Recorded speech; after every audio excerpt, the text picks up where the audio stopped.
Hola a todos de Instrucción Teológica. Hoy ya tengo grabado el video que ustedes van a ver en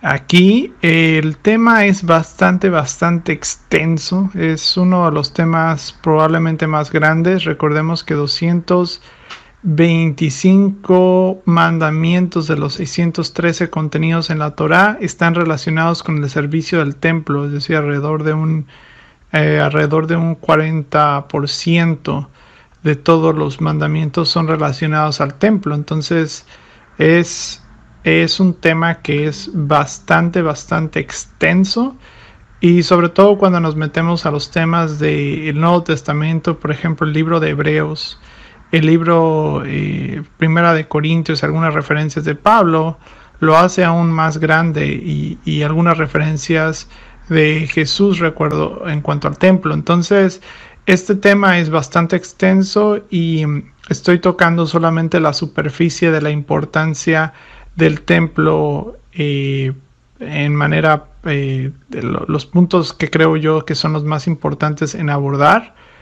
y traer un poco también de corrección, de manera teológica, a ciertos aspectos que se han representado de manera negativa dentro del cristianismo, y por la falta a veces de entendimiento o instrucción teológica.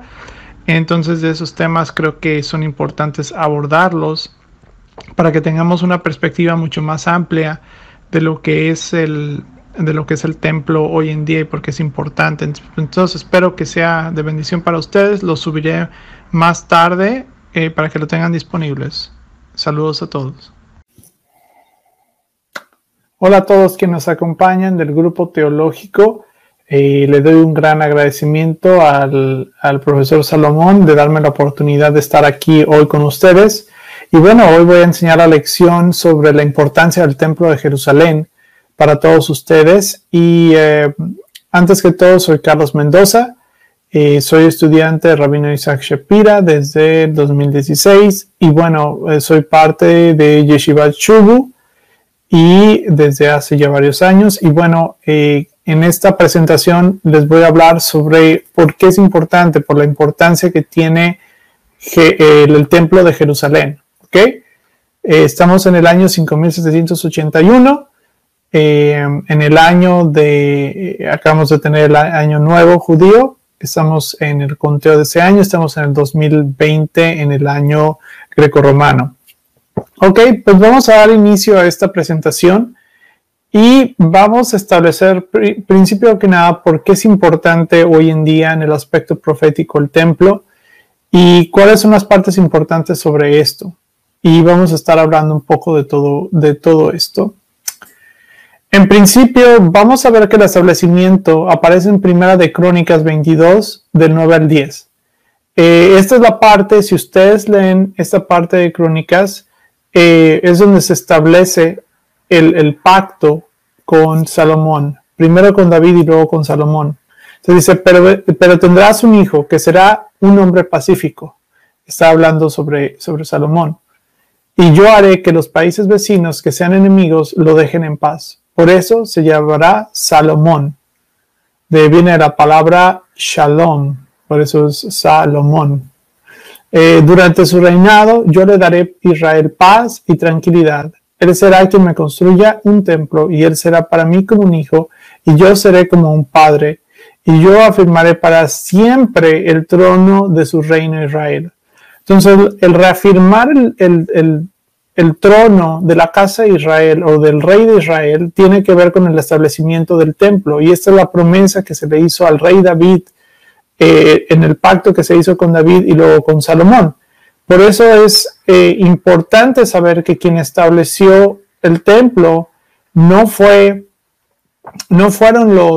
el hombre, sino fue Dios mismo quien estableció el templo como hoy lo conocemos. Primero con el tabernáculo de Moisés, que le pidió crear un tabernáculo de determinadas medidas y todo. De lo mismo pasó cuando se hizo el templo. Se le pidió a David pero David no lo pudo construir, entonces lo dejó en manos de Salomón la construcción, porque era un hombre que tenía manchadas las manos de sangre, eso nos dice las Escrituras. Entonces, si lo sabemos, es la razón por la cual hay una relación entre el reinado de la casa de Israel, el reinado de Jesús como el Mesías. En este caso voy a estar diciendo el nombre de Yeshua, que es un nombre original en el hebreo, y eso es lo que vamos a ver. La perspectiva que voy a estar compartiendo en este momento es de la perspectiva judeo-mesiánica. Vamos a verlo en el contexto judío de las Escrituras, y eso es lo que voy a tratar de traerles a todos ustedes este día.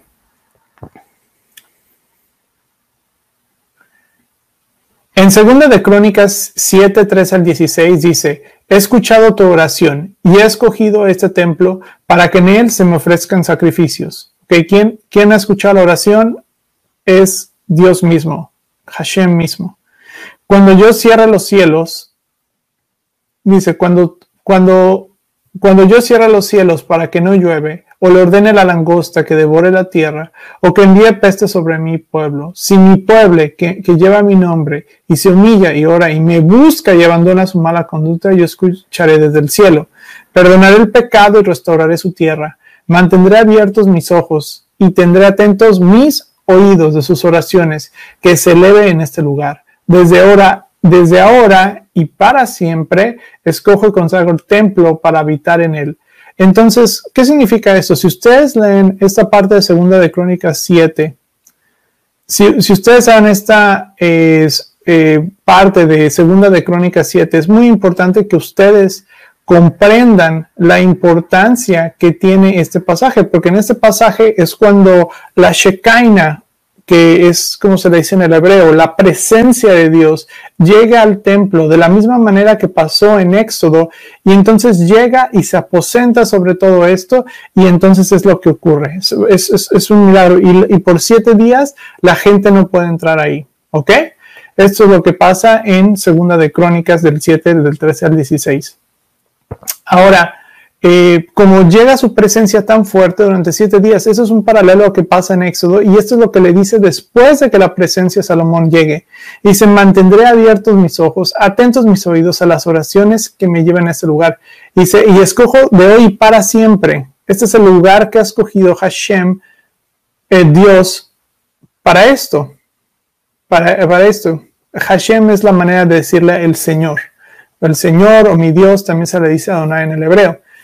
Entonces es el lugar que el Señor ha escogido para posarse dentro de él y consagrarse. Ahora, la pregunta que nos tenemos que hacer todos nosotros, bueno, que no Dios habita en todos lados, ¿por qué quiere una casa para habitar? Si nosotros vemos en el hebreo la palabra Bereshit, que es la primera palabra en toda la Biblia, es Bereshit bara, en el principio Dios creó. Cuando vemos la palabra Bereshit, empieza no con la primera letra del alfabeto hebreo, sino la segunda letra del alfabeto hebreo, que es la letra Bet. Esta letra Bet representa la casa. Es decir, que antes de que creara cualquier cosa, Dios necesitaba una casa o un lugar donde habitar. Es por eso que la escritura empieza con la primera letra de la escritura empieza con la Bet. De hecho, hay una discusión de los rabinos en por qué no inició con la letra Aleph, siendo que Aleph es la primera letra del alfabeto hebreo. Sin embargo, el primer libro de la Biblia empieza con Bereshit, en el principio, y empieza con la letra B.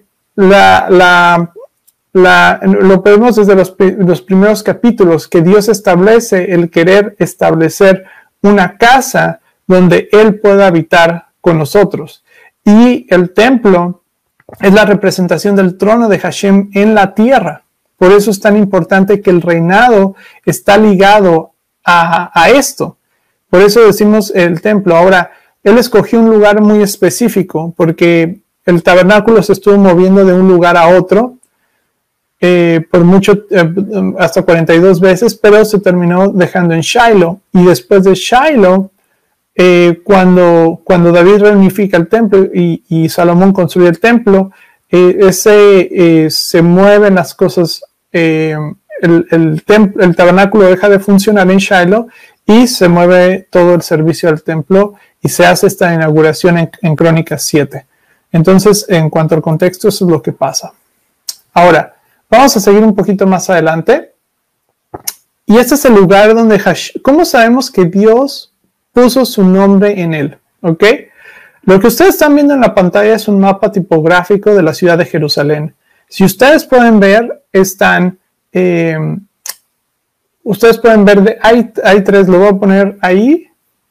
Y si ustedes ven, hay tres partes, se forma, o sea, está formado Jerusalén por tres valles, ¿ok? Está el valle central, está el valle de Kidrón. El valle de Kidrón es el que ustedes ven aquí, si ustedes pueden ver mi mouse.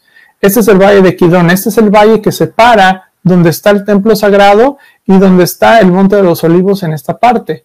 Luego, en medio de esto está lo que se le llama el valle central, que separaba esta parte de Jerusalén con esta parte donde tenemos las otras partes de las murallas aquí. Si ustedes, esta es la parte donde estaba la ciudad amurallada, probablemente la parte de David, y luego las murallas externas que están por acá. Esta parte, luego hay otro que es el valle de Ginón.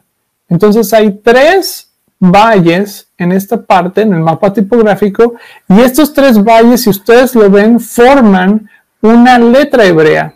No sé si ustedes sepan cuál es esta letra hebrea, pero en el hebreo esta es la letra Shin, ¿ok? Ahora, ¿qué es lo significativo de la palabra, de la letra Shin en hebreo? Bueno, cuando ustedes van a una casa judía, ustedes van a darse cuenta que hay unas pequeñas cositas que van en las puertas, ¿ok? Eso se le llama mezuzá, y la mezuzá es donde se pone adentro unos pergaminos y se pone la palabra de Dios. Se pone ahí y se pone, y la letra que tiene afuera de la mezuzá es la letra Shin. Shin significa El Shaddai. Entonces, no solamente Dios está diciendo voy a poner mi nombre aquí, sino que literalmente Dios está escogiendo Jerusalén como suyo al poner la palabra Shin en la tipografía de la tierra. Y no hay coincidencia, no solamente la Shin en el hebreo actual, sino en el antiguo hebreo llamado Ketab Hebrí, o también se le llama el palo hebreo, es como escribió esta forma, que es muy, muy interesante, que dentro de la ciudad de Jerusalén está la letra Shin plasmada, que es su nombre, El Shaddai. Uno de sus nombres es El Shaddai. También en las filactarias que se ponen los hombres judíos, son unos cubos negros de piel, y en la parte de afuera tienen una letra Shin. Esa letra Shin es lo que se le pone fuera de esos cubos. Y significa lo mismo, El Shaddai. Y dentro de eso ponen los pergaminos. Entonces ustedes empiezan a ver la coincidencia, cómo las personas judías, tanto en su casa como en las filactarias que se ponen ahí, ellos quieren tener el nombre grabado de Dios. Y eso es lo que por costumbre lo han hecho desde hace cientos y miles de años. Ahora, ¿cuántos templos hemos tenido? Hay que empezar por eso. Bueno, hemos tenido primero el tabernáculo de Moisés. El tabernáculo de Moisés fue colocado durante 42 veces, incluyendo su destino final en Shiloh. Shiloh fue el destino final después de haber movido 42 veces en esos 40 años que pasó en el destierro.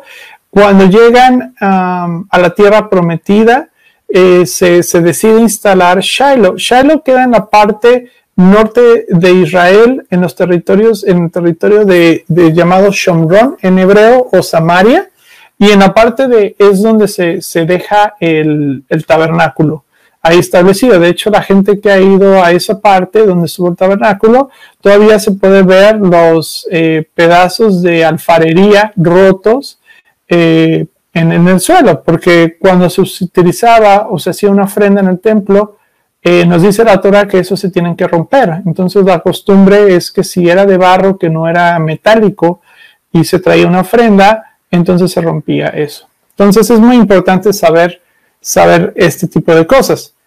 También el primer templo del rey Salomón estuvo en el monte Moría. Después de que estuvo el tabernáculo, como decimos, Dios hace un pacto con David y lleva a Jerusalén y le pide que construya un templo en Jerusalén. Este templo duró 410 años y su destrucción fue por Nabucodonosor en el año 423 a.C. Este fue el primer exilio babilónico. Recordemos que también Israel ya había tenido un exilio. El reino del norte fue llevado fue conquistado y llevado por los asirios y fue llevada gran parte de la población.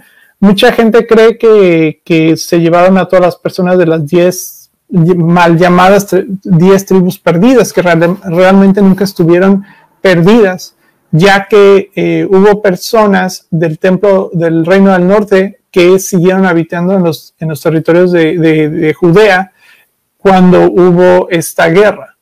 Entonces realmente no hay 10 tribus perdidas realmente, ya que el pueblo judío contiene hoy 12 de las tribus, mayoritariamente la tribu de Judá, porque eran los territorios que ocupaban los territorios de Simeón, los territorios de Judá o Yehudá y los territorios de Simeón.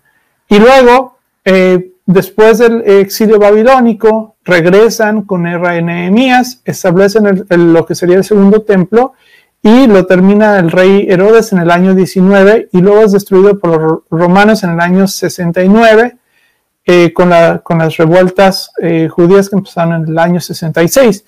Entonces empiezan a destruir, lo acaban destruyendo los romanos, tanto que hoy en día hay un arco en Roma que se llama el Arco de Tito, donde se ve en este arco el triunfo que Tito tiene, el triunfo que tiene, y ahí se puede ver cómo se llevaron los diferentes elementos en el último exilio que ha durado alrededor de 2000 años. Entonces, comienza este es el exilio y ahora que el pueblo está regresando a la tierra de Israel, cada vez más judíos vuelven al territorio que siempre se les había dado por Dios, pues ahora tenemos esta opción de tener el tercer templo. Y eso es a lo que se ha llamado, es el templo en Ezequiel. Pero vamos a explorar un poquito más adelante y vamos a hablar de esto un poquito más. Pero es muy importante que ustedes sigan sabiendo todo esto, porque es muy, muy importante el templo y conocerlo. Entonces, regresamos a la presentación. Lo voy a colocar aquí y vamos a ver las diferentes partes que se hacían dentro del templo. Entonces aquí traigo la presentación de nuevo. Ahí estamos. Entonces el templo, ¿qué se hacían en el templo? En el templo se hacían los sacrificios. En el templo se realizaban los sacrificios que correspondían a los sacrificios nacionales, los días solemnes, es decir, en el día de la Pascua se hacían ciertos sacrificios. En el día de Shavuot o en el día de Pentecostés se hacían sacrificios. Dentro de Rosh Hashanah, que acabamos de pasar, Yom Kippur, etc. Había en Sukkot se mataban 70 bueyes representando a las 70 naciones por los 7 días del festival de Sukkot o de los tabernáculos o de las cabañas. Entonces había estos sacrificios nacionales que eran instruidos por la Torá. Pero también tenemos sacrificios de Rosh Kodesh. Rosh Kodesh era cada luna nueva se conmemora el mes nuevo y se hacían sacrificios también esos días. También se hacían sacrificios diarios, es decir, no solamente se hacían los sacrificios diarios cada día y luego, por ejemplo, en Shabbat se hacían unos sacrificios especiales. También había sacrificios voluntarios y también había ofrendas, es decir, que se traían ofrendas dentro del templo y todo fue establecido esto dentro de la Torá. De hecho, creo que son 256 mandamientos de los 613 que establece la Torá, 256 están relacionados al templo, es decir, alrededor del 40% de todos los mandamientos tienen que ver con el templo. Entonces el templo era el centro religioso de Israel. porque es donde se hacían todas las ofrendas, se hacían todos los festivales, es decir, cada 3 veces al año tenían que ir a estas fiestas, ¿ok? A estas fiestas, la fiesta de Pascua, la fiesta de Pentecostés y la fiesta de Sukkot o de Tabernáculos que acabamos de pasar.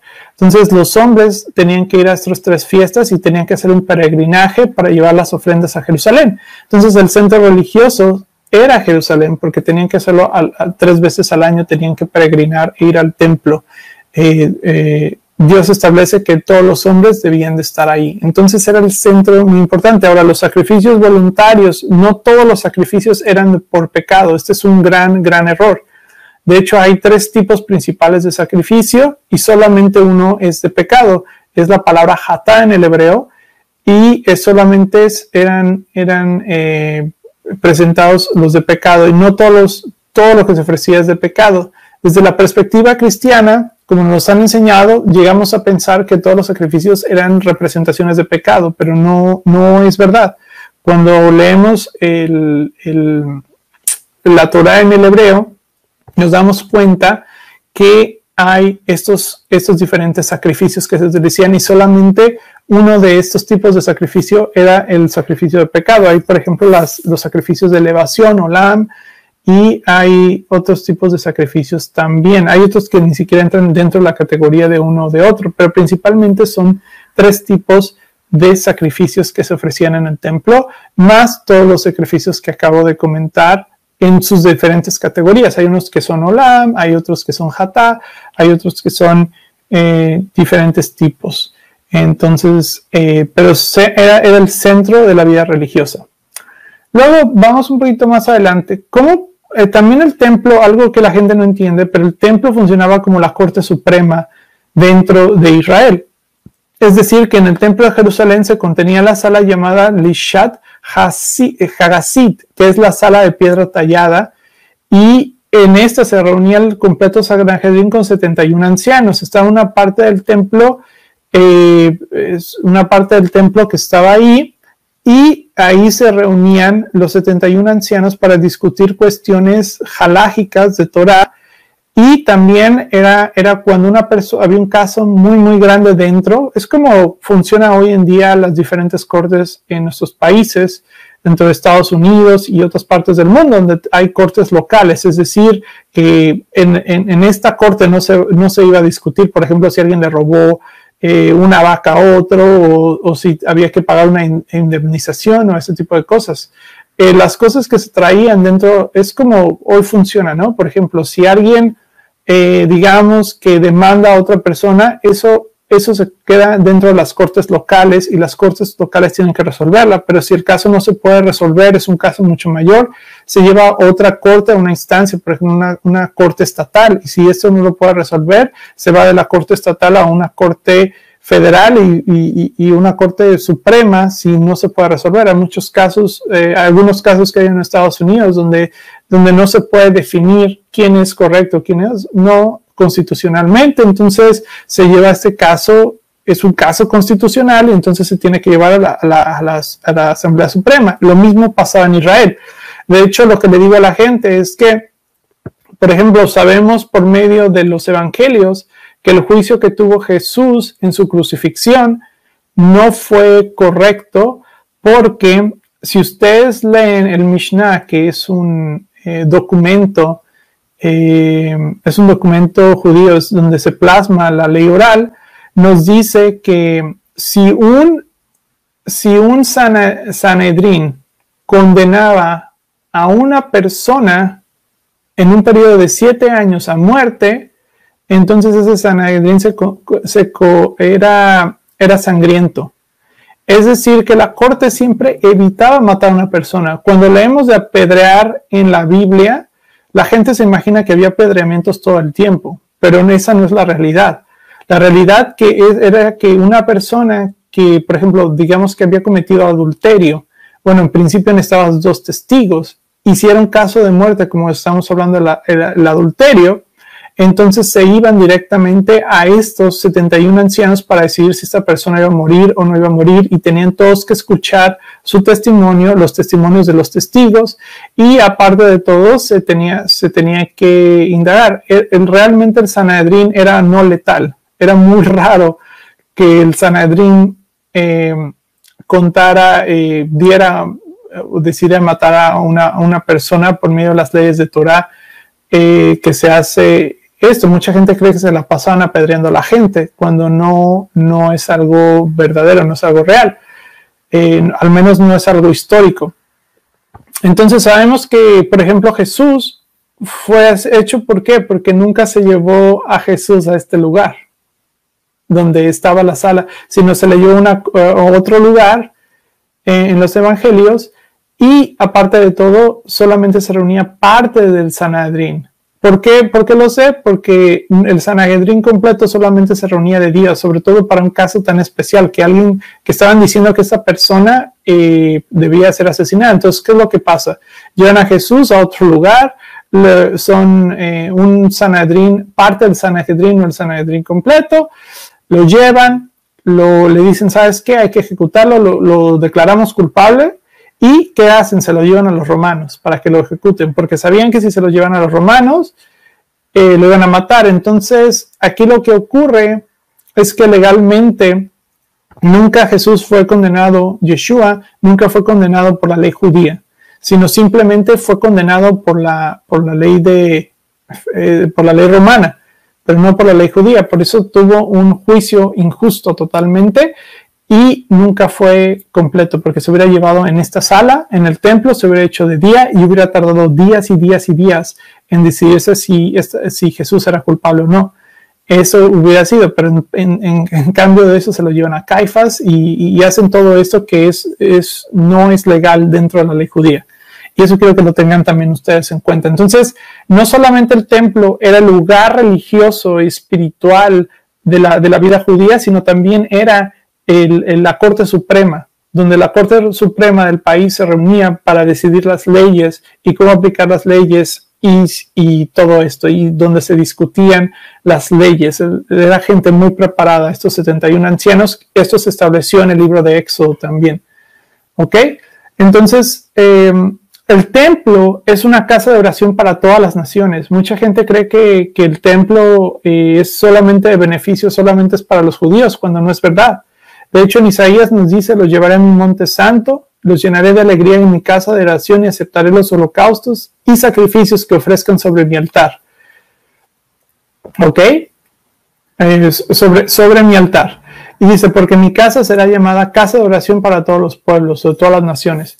Este es Isaías 56:7. Entonces, la idea de que solamente es para el pueblo judío también es algo erróneo.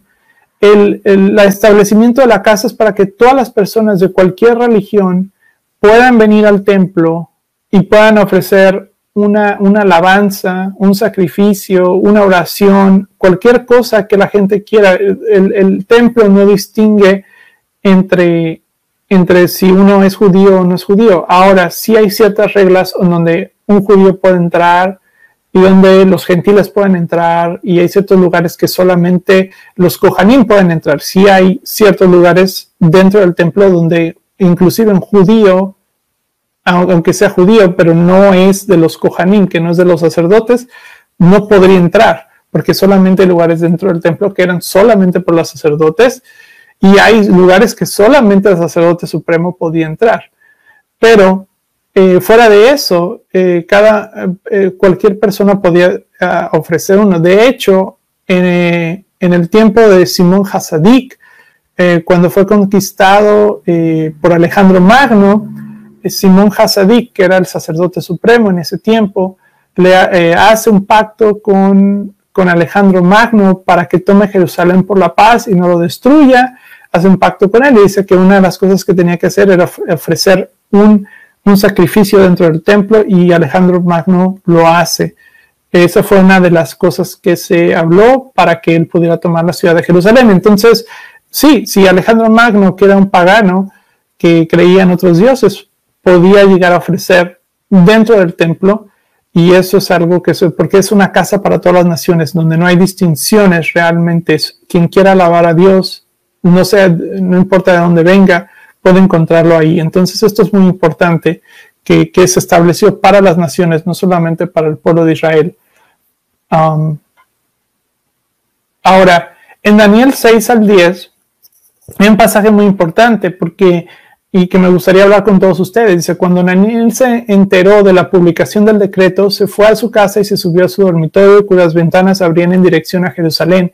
Ahí se arrodilló y se puso a orar y alabar a Dios, pues tenía por costumbre orar 3 veces por día. Estas 3, principio de todo, estas 3 veces, hasta el día de hoy, el pueblo judío sigue orando, porque en el tiempo de Daniel se había destruido el templo. Era la primera vez desde Moisés que la gente no tenía un templo donde alabar a Dios, porque todo estaba centrado en el templo, todas las oraciones, los sacrificios, todo era en cuanto al templo. Entonces, los hombres de la gran asamblea, gente como Ezra, Nehemías, Haggai, profetas, grandes hombres de Dios, dijeron, ¿saben qué? Para mantener al pueblo judío necesitamos crear 3 instituciones. Y crean 3 instituciones, una de ellas fue el Beit Midrash, que fue la sinagoga, que es una pequeña representación del templo. De hecho, la sinagoga está modelada como un mini templo pequeño, y es donde nace la sinagoga. La sinagoga nace por el exilio, y fueron los hombres de el Beit Midrash, el Beit Tefila, y también nace el Beit Din, o las cortes judías en el exilio, para que el pueblo de las casas de oración, las casas de estudio y las casas de oración y casas de estudio. Entonces, en estas 3 en estas 3 instituciones que se crea dentro del estilo, una de ellas había 3 oraciones diarias que se hacían, y eso lo siguen haciendo los judíos hasta el día de hoy: Shaharit, Minja y Ma'ariv. Shaharit es la oración de la mañana, que correspondía a los sacrificios que se hacían en la mañana. Minja son los de la tarde, y digamos mediodía, más o menos, Minja, y Ma'ariv, que eran los sacrificios que se ofrecían en la tarde, antes del atardecer. Entonces estos son los 3, y hasta el día de hoy se entiende en el judaísmo, desde el tiempo de Daniel, de hecho, porque esto es antes del segundo templo. Seguimos la promesa que le da a Salomón. Dice, quien ore a mi casa, yo lo escucharé y yo lo oiré. Entonces se tiene la costumbre de que siempre el pueblo judío ora hacia dirección de Jerusalén, no importando dónde estén, no importando si tú estás en Europa. Bueno, pues entonces tienes que orar hacia el sur o sureste, dependiendo de dónde estés, suroeste, en dirección a Jerusalén. Si estamos, por ejemplo, en México, en Estados Unidos o los países latinoamericanos, pues al este, ¿no? Dependiendo en qué dirección está, pero puede ser al noreste o al sureste o hacia el este, ¿no? Dependiendo del lugar donde estemos. Entonces, siempre en dirección hacia Jerusalén, y el pueblo de Israel sigue haciéndolo hasta el día de hoy, por esa promesa que leímos en el libro de Crónicas, donde dijo, si mi pueblo se humillara, y entonces yo básicamente va a oír sus oraciones. Y por eso se hace esto, porque como ya no hay sacrificios, el único sacrificio que se puede ofrecer es el sacrificio de la oración. Y entonces se hacen estas 3 oraciones desde el tiempo de Daniel. Esto viene mucho antes. Entonces ya se entendía desde ahí en el concepto que hasta el día de hoy se sigue cargando en el judaísmo, de orar 3 veces al día en conmemoración al templo. Eso es para el pueblo judío porque es tan importante estar en el templo. Y de hecho en Shabbat y todo se ofrece, por ejemplo, lo que se llama el Musaf, que es una porción extra, que eran los sacrificios extras que se ofrecían. Por ejemplo, en Rosh Kodesh se hace una oración que tiene que ver con esto. Entonces todo tiene que ver en cuanto al servicio del templo, y así es como está modelada la sinagoga hoy en día, desde los tiempos de mucho antes de Yeshua, de Jesús. Ahora en Ezequiel 37 dice, y cuando mi santuario esté para siempre en medio de ellos, las naciones sabrán que yo, el Señor, he hecho Israel un pueblo santo. Es decir, que cuando se establezca el templo, las naciones sabrán que es un pueblo santo. Y esa es la importancia del templo, que las naciones, las personas de todos los lenguajes, de todos, van a saber que Él ha hecho a Israel un pueblo santo. Es un símbolo de la santidad de Israel. ¿Ok? Entonces, recordemos que esto del templo se establece, el tercer templo se establece en los capítulos de Ezequiel 37 en adelante, 37 al 45, donde nos habla de todos los detalles, cómo deben las dimensiones, cómo van a estar cada una de las cosas, y por eso hay un instituto del templo que estudia todo esto, cómo debe de estar construido, cómo debe de ser cada medida, cómo debe de hacer cada parte del templo, porque es muy especificado dentro de Ezequiel. Ese templo jamás ha sido construido hasta el día de hoy. Ahora, quiero hablar de un tema que me parece muy interesante, que es en 1 Corintios, del 6 al 18 al 19, dice: huyan de la inmoralidad sexual, todos los demás pecados que una persona comete quedan fuera de su cuerpo. Mucha gente habla de ese concepto del templo del Espíritu Santo y quiere tomar un momento con ustedes para hablar de algo que es muy real dentro de la iglesia, que es la teología de reemplazo. No sé si ustedes saben, pero la teología de reemplazo, lo que ocurre, y está muy, muy infiltrada dentro de la iglesia, es algo que se ha enseñado por años y por falta de entendimiento de las escrituras y falta de entendimiento teológico en ciertas áreas. ¿Qué es lo que ocurre? 1 Corintios 6 del 18 al 9 nos habla del templo del Espíritu Santo. Mucha gente utiliza este pasaje y otros pasajes donde hablan de ser el templo del Espíritu Santo como que el templo ya no lo necesitamos porque ahora nosotros somos parte del templo del Espíritu Santo. Cuando el Pablo realmente, si lo leen en contexto, no está hablando en este pasaje específicamente de que nosotros ya por ser Espíritu Santo ya no necesitamos el templo. Lo que ocurre mucho dentro del cristianismo, y voy a ser muy claros con ustedes, es que se toman ciertas cosas y hay una idea de que, bueno, como nosotros somos la iglesia, ya Israel ya no existe. O sea, ya en vez de la iglesia, en vez de Israel, ahora Dios ha formado un pueblo de todas las naciones que se le llama iglesia, y entonces la iglesia somos nosotros, y entonces ya no necesitamos Israel, el pueblo judío, y los judíos ya no tienen salvación y todo ese tipo de cosas. Entonces, ¿qué es lo que ocurre? Que entonces empezamos a sustituir una cosa por la otra. Empezamos a sustituir cosas dentro de la escritura y empezamos a poner como pequeños parches para poder adaptarlo a esta nueva teología del reemplazo.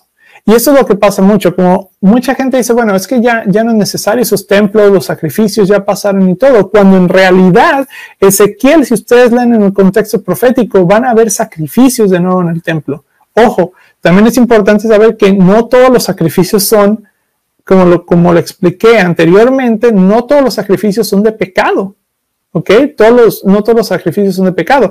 Entonces, cuando está hablando, por ejemplo, en esto es en 1 Corintios, si ustedes leen, dicen, huyen de la inmoralidad sexual, todos los demás pecados que una persona quedan fuera de su cuerpo, pero que comete las inmoralidades sexuales, pegue con su propio queso. ¿Acaso no es que su cuerpo es el templo del Espíritu Santo, quien están en ustedes y al que han recibido por parte de Dios? Lo que está haciendo es una exhortación, Pablo, como ellos conocen el concepto del templo. En este tiempo todavía el templo estaba en pie, la gente iba al templo, la mayoría de los que escuchaban este mensaje, de hecho, eran judíos. Realmente el mensaje hacia los gentiles fue muchísimo más tarde de lo que creemos. Realmente los gentiles, lo que llamamos realmente los paganos, la gente que conocía del Viejo Testamento, no lo llegó a conocer hasta mucho después, hasta el siglo IV, lo que llamamos realmente los paganos. La mayoría de personas que escuchaba sobre el Evangelio eran gentiles que vivían alrededor de las áreas judías. Y fue donde realmente de hecho hay un mapa en uno de los libros que tengo, de Oscar Krasursek, donde se ponen las áreas judías y luego las áreas donde estaba la iglesia, y eran todas alrededor de los centros judíos. ¿Por qué? Porque los primeros que empezaron a dar el evangelio eran judíos creyentes en Yeshua, y ellos fueron los que empezaron a enseñar a los primeros gentiles, pero los gentiles eran personas que estaban cerca de las áreas judías. Entonces, cuando él habla del templo, ellos entendían perfectamente, la audiencia judía entendía perfectamente que había un templo en Jerusalén que era santo y que nosotros, si tenemos esta santidad y este querer por el templo, de la misma manera nosotros no debemos de caer en la inmoralidad sexual. ¿Qué es lo que pasa, por ejemplo, en el tabernáculo, en la historia de Pinjas o Fineas? Cuando tenemos sobre Pinjas, ¿qué ocurre? En la historia de Fineas, una mujer y un hombre empiezan a tener relaciones sexuales en el altar de Dios y Fineas lo mata. La inmoralidad sexual no está, si no se permite en el templo, mucho menos debe de permitirse dentro de nosotros, que nosotros somos como una representación del templo. De hecho, el templo está modelado en cuanto a nuestro cuerpo. Es una representación de nuestro cuerpo, es como un macro de nuestro cuerpo. Por eso está conectando Pablo diferentes conceptos aquí para que entienda que si nosotros tratamos tan sagradamente el templo, tenemos que aún tratarlo de la misma manera, nuestro cuerpo, porque es como un templo donde recibe el Espíritu Santo, de la misma manera que recibe la Shekinah o la presencia de Dios dentro del templo. Eso es lo que está tratando de decir Pablo, que la presencia de Dios está en el templo, en nosotros también está el Espíritu Santo y por lo tanto debemos de desviarnos en ese sentido. ¿Ok? Entonces sí quiero decir eso muy claro, que debemos de dejar estas teologías de reemplazo porque no nos ayudan a nuestro entendimiento de las Escrituras, sino a veces lo que hacen es colocar parches en áreas de estas, ¿no? El dispensacionalismo también es una parte de las teologías de reemplazo, ¿no? Que hay en Israel y hay el pueblo, la iglesia, pero esto va muy profundo, en muchas áreas lo he visto, donde se sustituye una cosa por el otra. Entonces ya no es esto, ya es esto. Y entonces ya no necesitamos de las cosas que consideramos viejas. ¿Ok? Pero no es así dentro de la Escritura. Pasamos al siguiente. Les quería enseñar, este es el modelo del templo. Y con esto voy a darles un conocimiento de dónde está. Si ustedes pueden ver el mouse ahí en la pantalla, lo voy a agrandar un poquito aquí. Déjenme ver. Ahí está. Si ustedes pueden ver, aquí está lo que sería el muro. El muro del templo es el lugar más sagrado dentro del judaísmo, donde el pueblo judío se reúne para orar, etc. Es lo más cercano que tienen al lugar más santo. Ahora mucha gente pregunta, ¿dónde está el lugar más santo, Carlos? Bueno, el lugar más santo, de acuerdo a arqueología y todo lo que tenemos, está aquí. Está donde está el domo de la roca. Es por eso que es mi opinión muy personal que el Mesías no puede venir, no puede establecer el tercer templo, Jesús no puede establecer el tercer templo.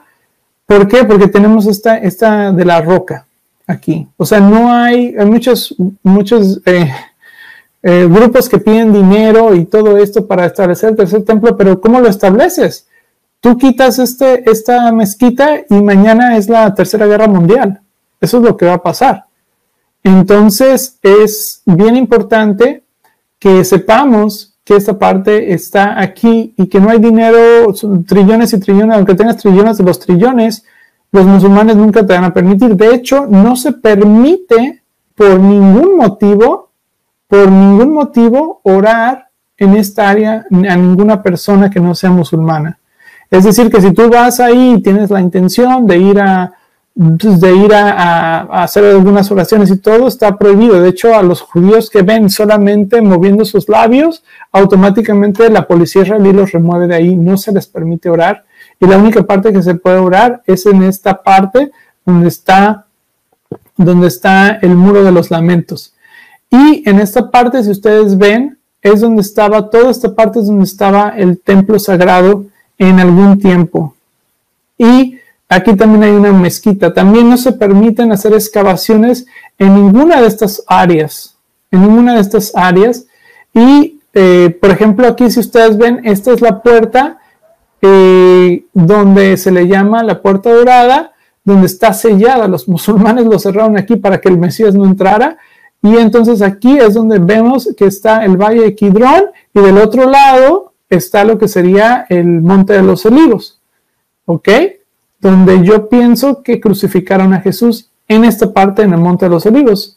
Era donde se hacía el sacrificio de la vaca roja, etcétera, muchas cosas. Y aquí había un puente que conectaba el Valle de Kidrón y todo, porque el Valle de Kidrón, de hecho, este es el área más cara del mundo, es como, bueno, no más cara, pero es donde todo el mundo quiere tener su tumba, en primer lugar, porque se cree que aquí va a ser los primeros que van a levantar en la resurrección de los muertos.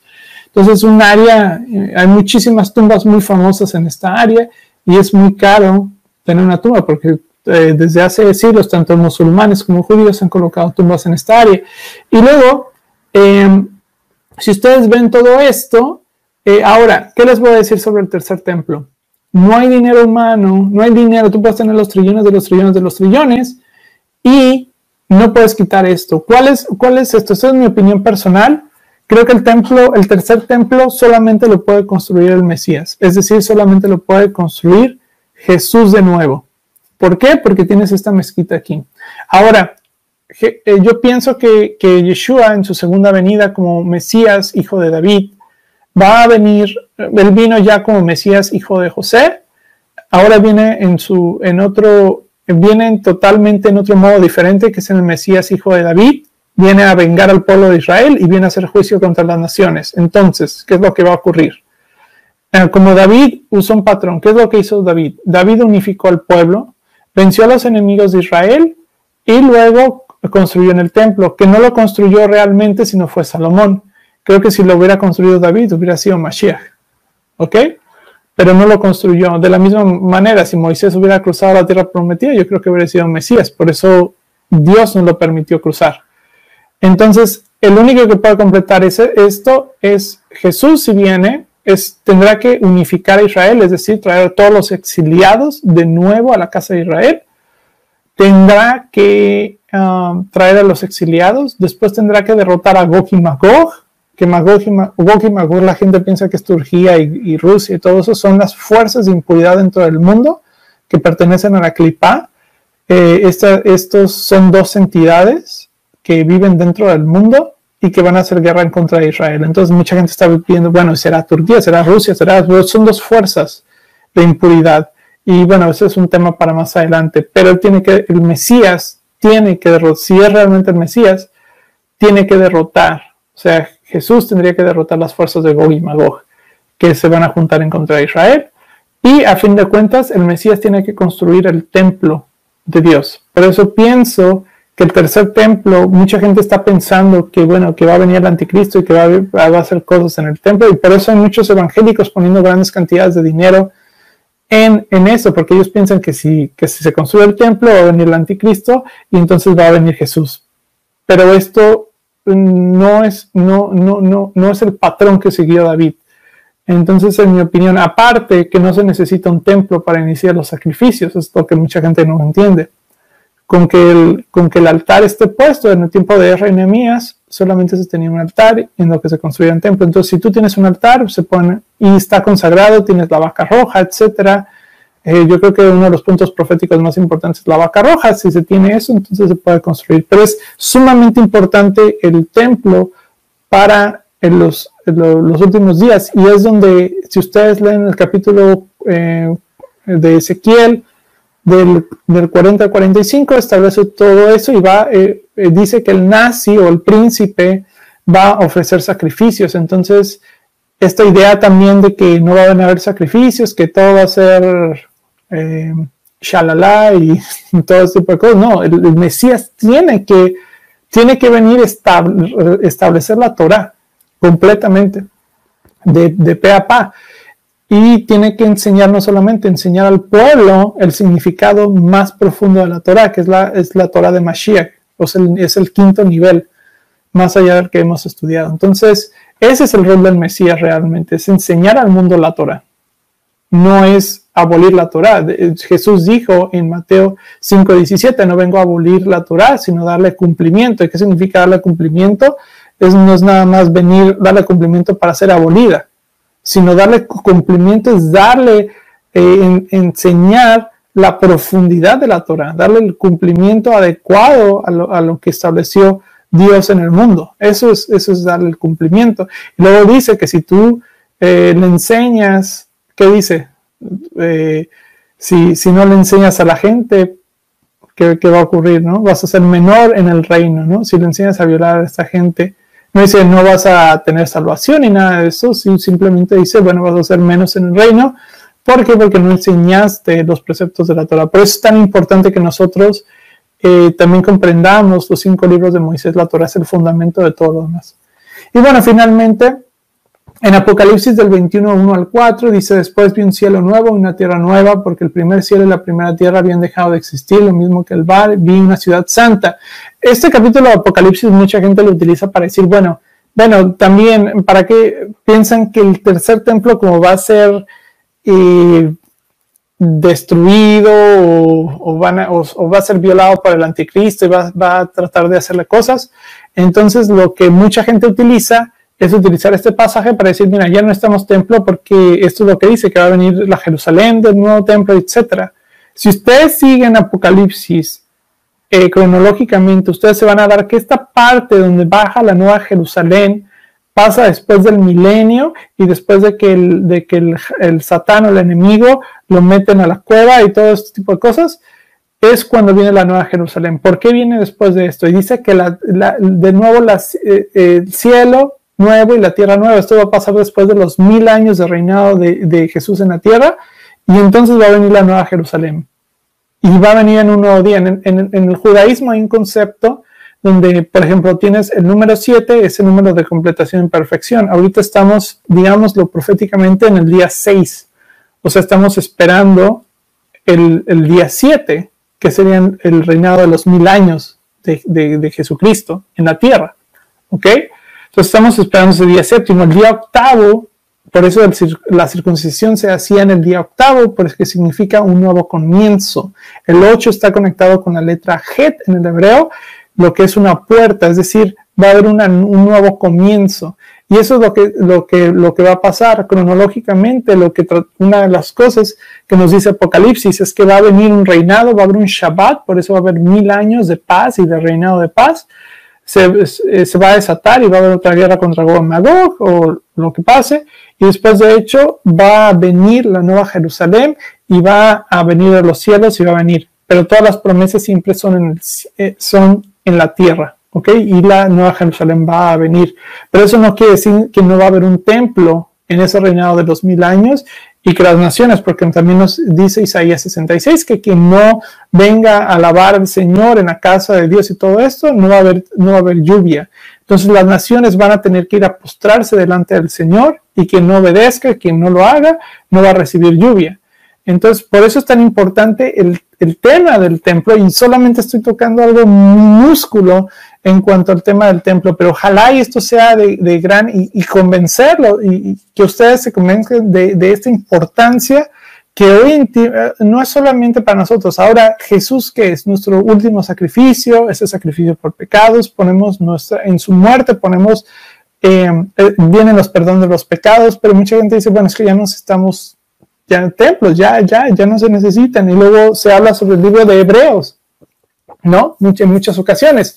Entonces, ¿qué pasa, Carlos, con todo esto? Bueno, el sacrificio de Jesús sí es por pecados. No sabemos si va a haber algunos sacrificios por pecados o no. Yo imagino que muchos, o la mayoría, o todos, van a ser quitados, pero sí hay otro tipo de sacrificios que podrían darse en el tercer templo. No de pecados específicamente, pero también se podrían hacer ofrendas de elevación y ofrendas de granos. Hay muchos tipos de cosas que también no cargan sangre. Entonces sí hay la posibilidad de que ahora, cuando ya llegue el 8º día, dice que va a haber una nueva tierra y un nuevo cielo. Entonces ahí se podría dar una nueva Torah, porque la Torah se estableció como testigo entre los cielos y la tierra, pero cuando ya se va en este capítulo, ya cuando pasa después del milenio, va a ser una nueva realidad que nunca hemos visto. Y eso es la mejor manera en cómo Juan pudo expresar toda esta revelación que le dio Jesús en esto. Entonces espero que haya sido de bendición, espero que ustedes sepan la importancia y cómo Dios ha puesto en Jerusalén la letra Shin, que es del Shaddai, y que ese lugar, Jerusalén, será su tierra por siempre y será donde reinará el Mesías. De hecho, en Zacarías capítulo 14, dice que el Mesías va a poner sus pies ahí en el Monte de los Olivos, y entonces va a haber un gran terremoto y todo. Entonces ahí va a ser donde se establezca el reinado del Rey en Jerusalén y se va a establecer un templo al final de los días.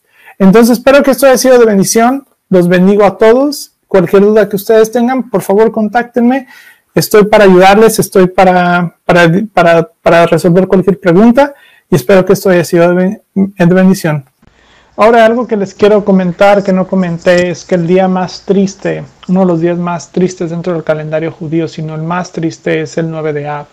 El 9 de Av conmemora las destrucciones de los dos templos. Los dos templos, tanto el primer templo de Salomón como el segundo templo, fueron destruidos en años diferentes, pero fueron destruidos en el mismo día dentro del calendario judío, que es el 9 de Av.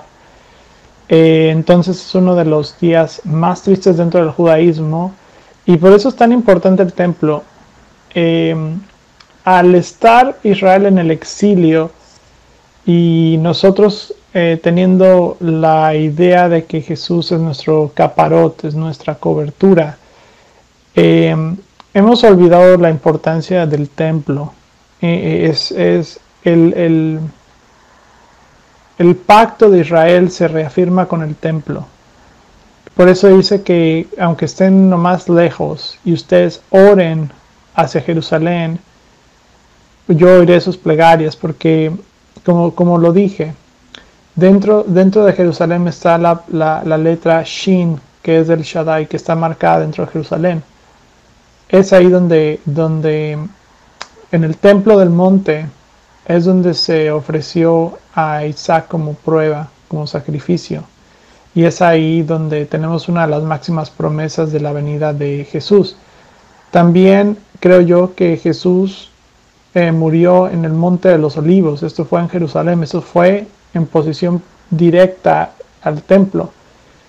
Tengo varias razones para creer esto, que podría haber muerto, aunque hoy día la gente dice que fue crucificado del otro lado, del lado contrario, pero algo me llama mucho en los evangelios de esto.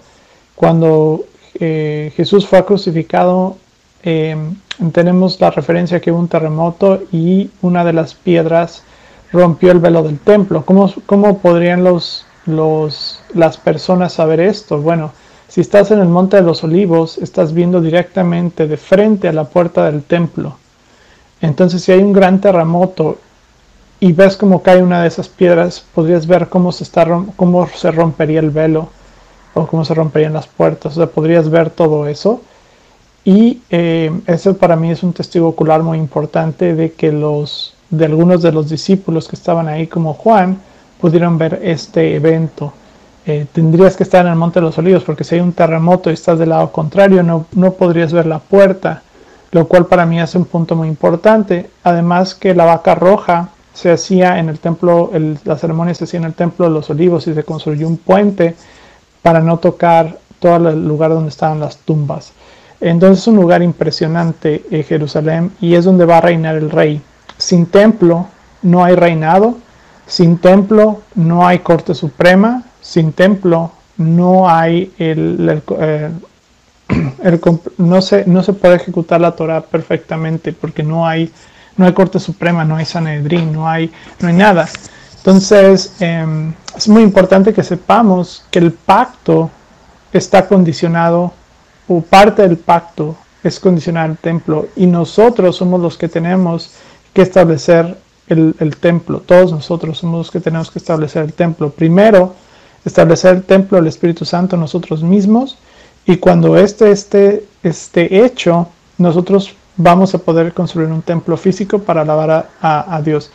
El problema de Jesús nunca fue en contra del templo, sino con la corrupción que se manejaba en el templo. Jamás él estuvo en contra del templo. Él sabe, cuando habla sobre destruir el templo en 3 días, es una metáfora para él mismo, pero nunca habló negativamente del templo, sino de la corrupción, que él sabía que debía ser una casa de oración, y entonces por eso tira todas las monedas. Entonces es muy importante que tengamos esto en mente cuando lo leamos, que ni Jesús, ni los apóstoles, ni nadie estuvo jamás en contra del templo, ni de los sacrificios, ni nada, sino que encontraron que la muerte de Jesús era era lo más, era mucho más poderoso que los rituales que se hacían dentro del templo porque va a un nivel mucho más profundo.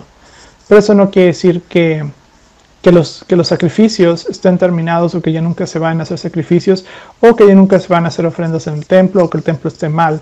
Simplemente significa que el tiempo del templo se termina porque no hay arrepentimiento. Cuando no hay arrepentimiento en la gente, el templo no puede funcionar. ¿Por qué? Porque la Shekinah, la presencia de Dios, abandona el templo. Y si la presencia de Dios abandona el templo simplemente se vuelve un lugar vacío, no sirve de nada. Entonces ese es el problema que ocurre. Cuando no hay Kavaná, cuando no hay intención, ese es el problema. Cuando Israel no está caminando dentro de sus mandamientos, el espíritu se va. Y ese es el problema del templo. Cuando el espíritu abandona el templo, se vuelve un lugar hueco. Y por eso Dios lo tiene que destruir, porque ya su presencia ya no está ahí. Cuando está la presencia de Dios, nadie puede destruir el templo. Esa es una gran parte muy muy importante del templo que tenemos que encontrar. La destrucción del templo tiene que ver porque no hubo arrepentimiento de Israel y porque en varios casos cometieron idolatría o no guardaron los ciclos de la Shemitah. Eso fue el primer exilio que tuvieron. La segunda destrucción del templo tiene que ver porque los hermanos no se amaban unos a los otros. Y se llama eso en hebreo sinat hinam, el odio entre hermanos. Entonces como no había amor entre hermanos, no podía estar el templo y la Shekinah, la gloria de Dios, ya había abandonado el lugar. De hecho, la abandonó. Tenemos registros en el libro en el Talmud, en Yoma, tenemos registros de que no era aceptado el sacrificio de Yom Kippur y muchas otras cosas más. Entonces sabemos que la presencia dejó el templo más o menos alrededor de la muerte de Yeshua.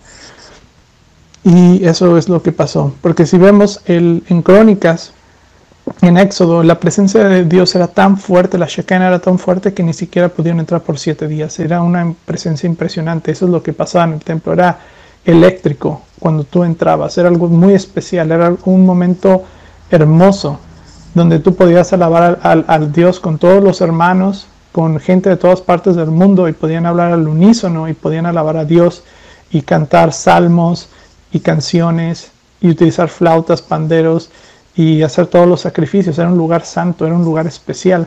La presencia que tú sentías en Jerusalén era impresionante. Entonces todo eso, no tenemos realmente una idea hoy en día de lo que era el templo. El templo era un lugar de máxima santidad, era un lugar especial, era un lugar donde sentías la presencia de Dios. Y hoy no la tenemos. Entonces esa es la máxima importancia para mí del templo. Era un centro donde el cielo y la tierra se conectaban. De hecho, la razón por la que tenemos un templo en la tierra es porque hay un templo en el cielo. Y eso es muy importante de saber. Hola, buenos días. Sé que no es mi tiempo de exposición, pero me encantaría responder algunas de estas preguntas porque creo que son muy importantes. Por estar tan ocupado la semana pasada no pude regresar con ustedes en cuanto a eso. Entonces quiero responder una por una. Lo que me hizo el profe Salomón dice: ¿qué tanta aceptación tiene el Instituto del Templo en Israel? Bueno, tiene bastante aceptación, yo diría otro, pero como todo no es por supuesto que recuerden que Israel es una nación secular, el cual tiene, digámoslo así, tiene muchas, es secular, entonces no es religioso, por lo tanto el templo no es un punto tan importante como lo serían para los judíos tradicionales, Masortí, o los judíos ortodoxos o los judíos ultraortodoxos, que es súper importante. Entonces dependerá dónde. Y saben que construir el templo sería pero hay un gran respeto por el Instituto del Templo, quien hace toda esta investigación.